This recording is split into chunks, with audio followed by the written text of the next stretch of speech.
for now. Oh, such a young open your video. I saw. I such a young for 7 years. Umias, how my drama bedasso. 7 years. Such a dear Nabana Yatro on our brother Cassim. Me and also. Near way, Ebasa. Video be a better time in movie. Ever phone also direct. I'm waiting near show your programs in you. Yeah, that was. You're busy for I and the Masamba view. I Eba Mecca. Eba. Me money mum ponamaka. Looking at 4 months now. Yeah, 4 months now. Oh. Yeah. What brought you to Ghana?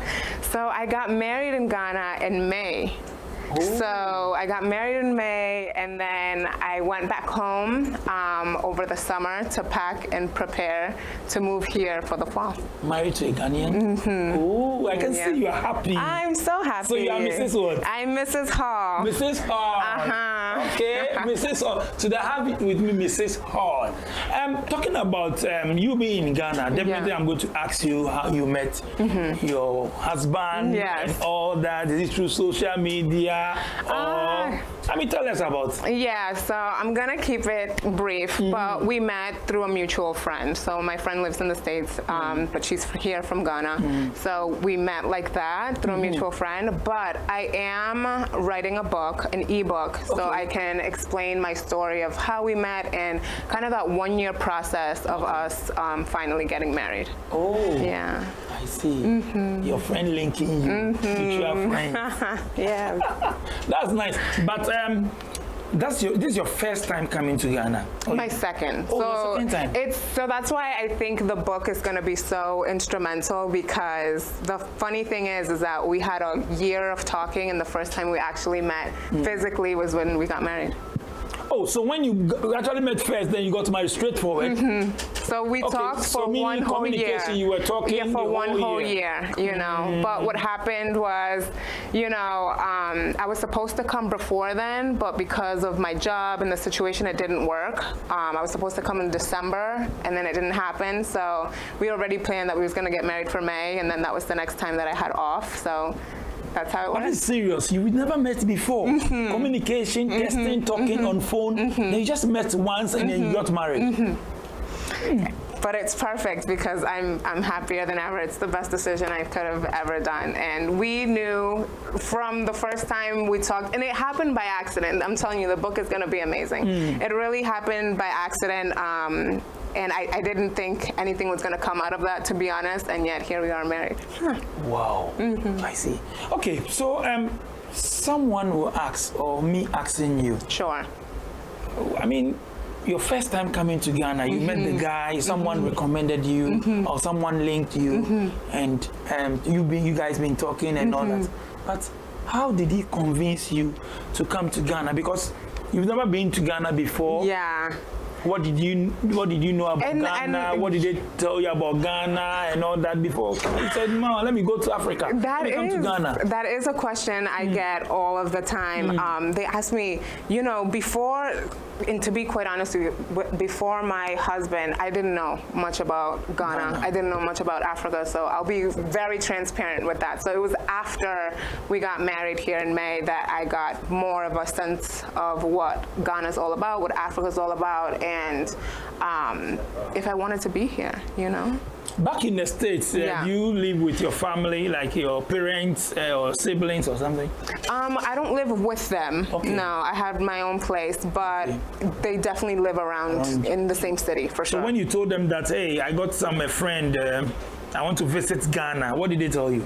I mean, they were completely fine with it, Because they said no, maybe but it was they'll be different. scared or something. It's all they can say is ooh and and are you sure? Yeah, are you sure? And this and that. And like I said, it was such a personal choice. It's such a personal decision. We're grown adults. We knew exactly what we wanted. It wasn't just a boyfriend-girlfriend relationship. It wasn't just a fling at all.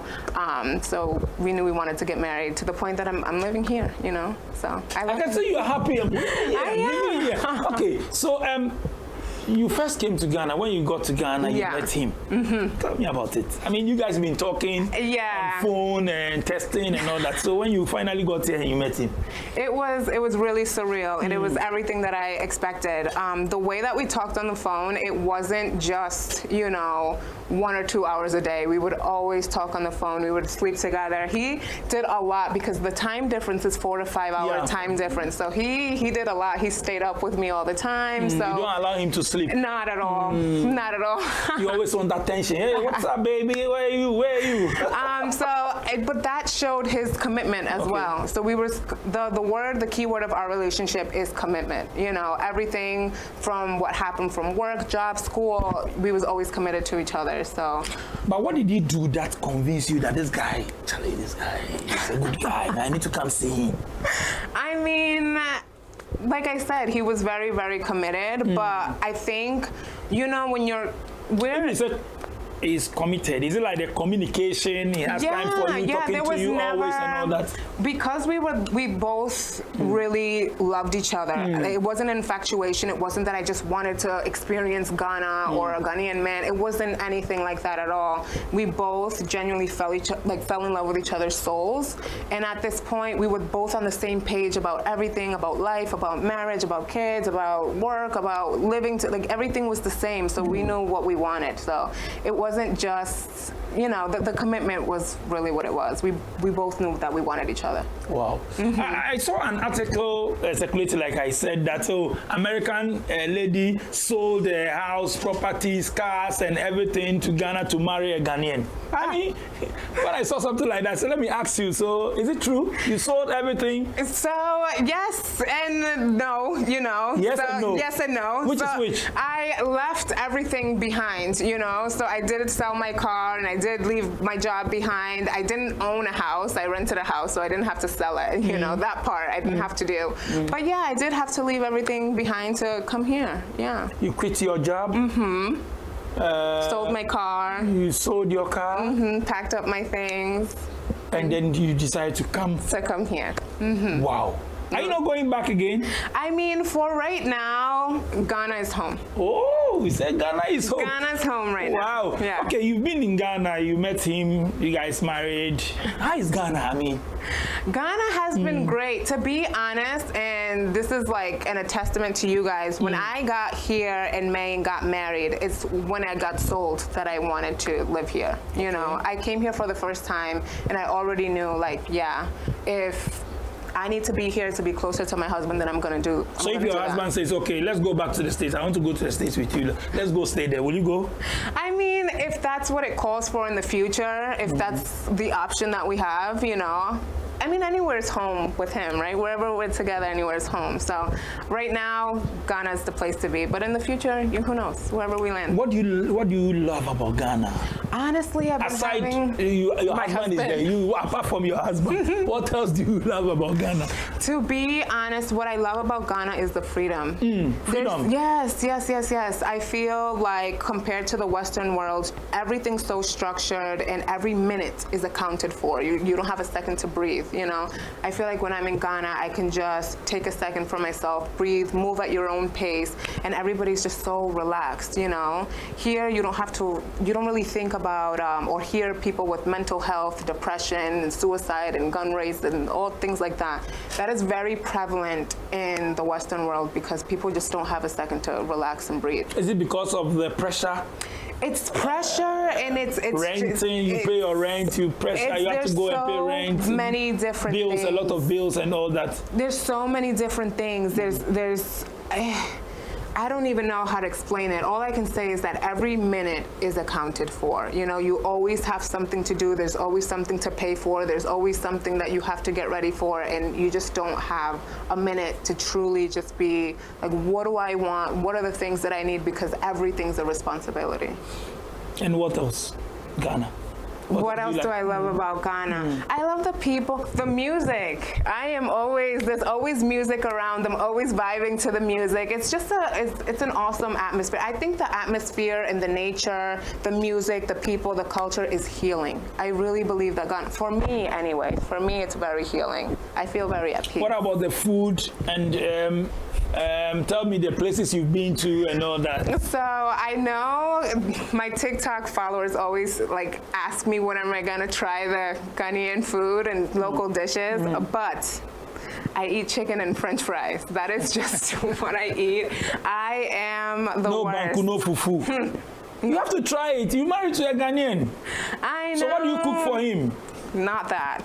Hey, so you also been cooking American chicken, food. American food and all American that. food. He needs to eat wakpole and banku fufu We'll and all get that. there. We'll get there. You We'll need get you there. need to learn. Yes, I will. I will. I'm not saying no. So you've not tried none of our food. You've I've not tried any. little bits, but not like to So which eat. one do you the ones that you try? Which one do you enjoy? Chicken and fries. Chicken and fries is not our food. You need to eat gobe. Have you tried gobe? No. Charlie, you know they give out food crowd. Why? You have to try gobe. Beans with gari and ripe plantain. I like plantains. So you need to try Yeah, gobe. I like plantains. Okay, what about our tourist places, tourist site? Have you been to anywhere? Yeah, I went to the Abri Gardens, Okay. and I love it a lot. I really love nature.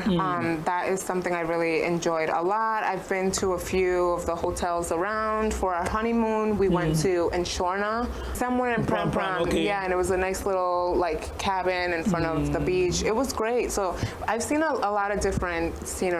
So you need to go to the villages to see what's happening. Yeah, I mean, I have to get over there. The time, but I will get there. I will get there. Have you been to any other African country or any other country before aside Ghana? Oh yes, but not African countries. Western world. So right? yeah, so I've gone to a lot. I'm personally Caribbean, so I'm Dominican. So I've been to the Dominican Republic. I've gone to Mexico.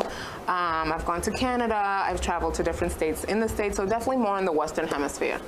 Wow. Most of the youth want to go to America. Now you are in Ghana. You say Ghana is nice. You love Ghana. You are not going back and all. What are you telling them?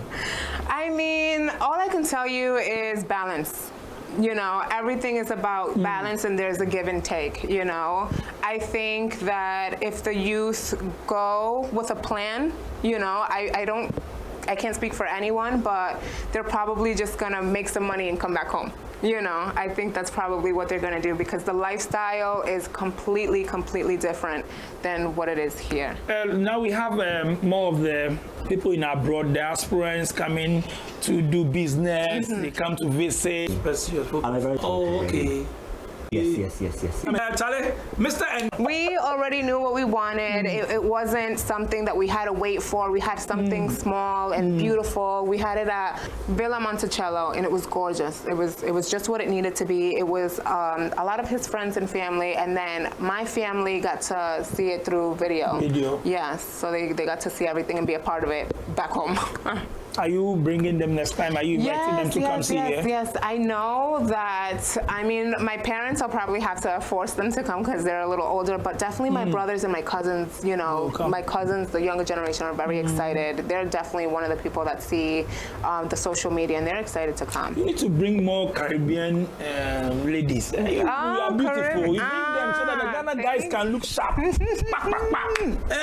You see, somebody linked you, so you need to bring them, tell them, come, so that the guys too can, you know, then investment and business and movement is going on in Ghana, you know? Right. I hear you guys like the curly hair. I hear that's what you like. So it's nice having you on the show. I would like to have your husband to you. Come. Sure. I want him to come. Charlie, Mr. and Mrs. Hall. I have the Mr. Hall here. Charlie, be strong guy. You be hard guy. How be you? Fine. Nice meeting you, Mr. Hall. But I just had a chat with your wife. Yeah. I mean, beautiful wife. Yeah. She told me everything. She gave me some lines. So I want to ask you, how did you get the filler? I mean, the rundown to get here. Well, basically, so I had a friend, a mutual friend. Okay. She knows her. Okay. You know, and I was in a back and forth communication with her. Okay. You know, and then I told her, well, I'm searching. I had a person in mind, because I had a vision that I was not going to end up with a Ghanaian woman. Yes, I had a vision. And anytime when I dream, I see myself with a foreign woman. Wow. You know, and I'm a very spiritual person. Very spiritual. So, If when I get the message that I have to exit this show now, there's nothing you can convince me about. I'm going straight. So I listen to so my when I invited you guys to come, you prayed over it. That your spirit told that they will come. This guy they come. Yes. Oh, okay. Yes. Before we move, we pray. We have our morning devotion every day. Even in the car, I think we have the Bible in the car. Wow. We're praying back to back because we believe, you know, because our marriage, or I say relationship leading to marriage, was based on faith. Okay. Faith, you know. I would say that we're enjoying marriage now because like we're dating in marriage. Did you introduce her into like religious, like Christianity and all that? Those praying thing that you're talking about? No. Are you the one who introduced her into it? No. Or she was already into it already? She was already into it. Oh, already. okay. So when you just So when we met, connected, it was powerful. So your friend that linked you, then you need to thank her, pal. Certainly. She did the right job, eh? Certainly. She got the right one for you. You know,